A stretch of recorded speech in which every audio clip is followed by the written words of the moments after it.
میرے باجوڑ کے قابل احترام علماء کرام اور مفتیان حضرات اور مشران اور عوام، خصوصاً عموماً ملک کے علماء کرام، السلام علیکم ورحمۃ اللہ وبرکاتہ۔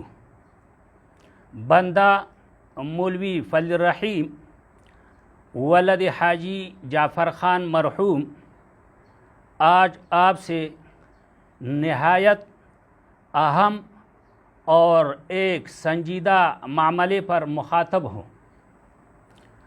آپ کو اپنے بنیادی حقوق کی روشنی اور توسط سے بتانا چاہتا ہوں کہ کچھ ماہ قبل ڈپٹی کمشنر باجوڑ کے احکامات کی روشنی میں میرے والد صاحب کا تعمیر کردہ مدرسہ کاشف العلوم صدیق آباد کو میرے نگرانی سے سیل کر کے تحویل میں لیا گیا ہے، اور اب ڈپٹی کمشنر باجوڑ نامعلوم وجوہات کے بنا پر کسی بھی دیگر شخص کے حوالے کرنا چاہتا ہے۔ مورخہ 11/4/2023 کو ڈپٹی کمشنر باجوڑ جملہ ملکانان باجوڑ بمعی نفری اور نامعلوم افراد مدرسے پر چاپہ زن ہو کر کسی دیگر شخص کو حوالہ کرنے کی کوشش کی ہے، جو کہ سراسر غلط ہے اور خلاف قانون ہے۔ میرے زیر نگرانی اور انتظام ذاتی مدرسے کو غیر قانونی طور پر قبضے میں لیے رکھنا اور جانبداری کا مظاہرہ کرتی ہوئی جس کی بھی دیگر شخص کے حوالے کرنا انتہائی سنگین اور غیر قانونی فعل تصور ہوگا۔ کچھ سوالات آپ کی کارروائی سے جنم لے رہے ہیں۔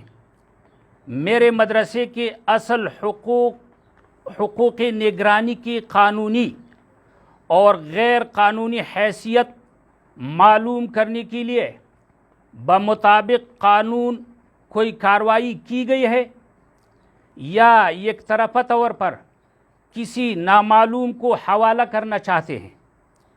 کیا کوئی متعلقہ عدالت کا حکم نامہ آپ کے پاس موجود ہے جس کی روشنی میں مدرسہ کسی اور کو حوالہ کرنا چاہتے ہیں یا اپنے قبضے میں لے رکھا ہے؟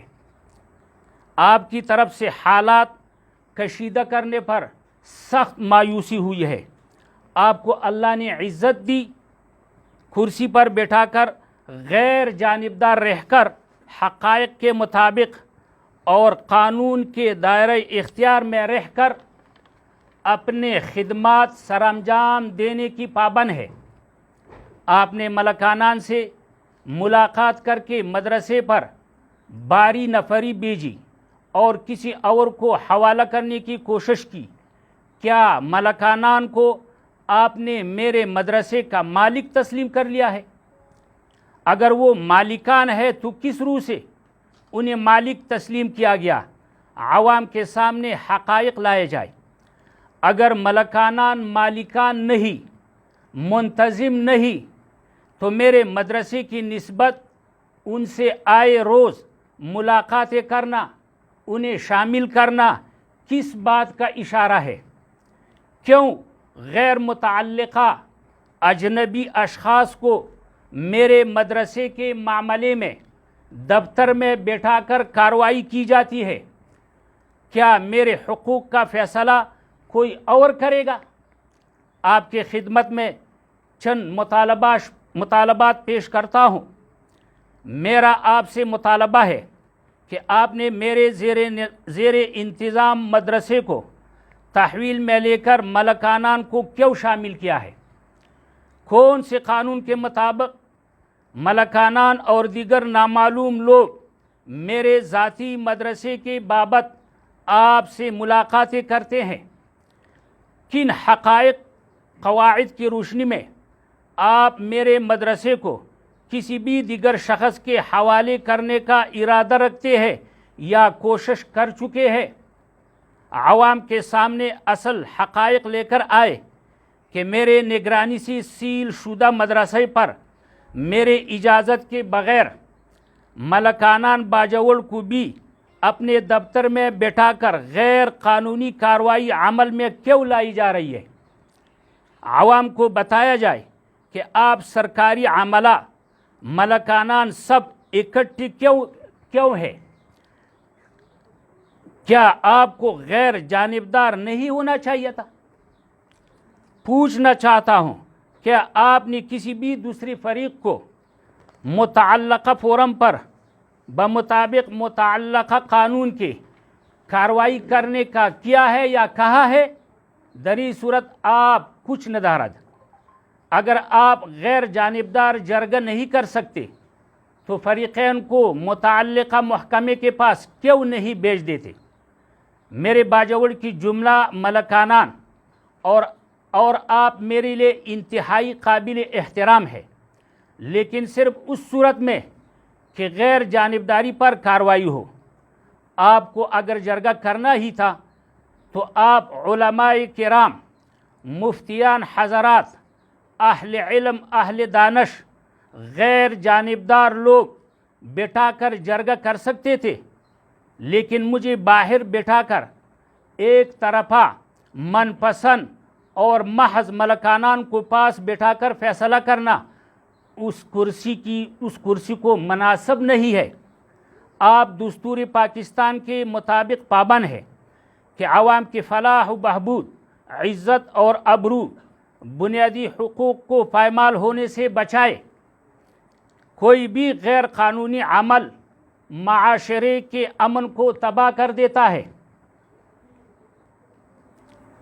میری درخواست ہے کہ اللہ کی طرف سے دی گئی کرسی اور عزت کا برہم رکھتی ہوئی غیر جانبدار رہے، اور کوئی بھی اجنبی غیر متعلقہ میرا مخالف بیانیہ لے کر یک طرفہ کارروائی فیصلہ نہ کرے۔ اگر مجھے انصاف نہیں دے سکتے ہیں تو میں انصاف کے لیے اعلیٰ عدلیہ متعلقہ اداروں میں دادرسی طلب کرنا میرا حق ہے۔ آپ کے انصاف کا منتظر رہوں گا۔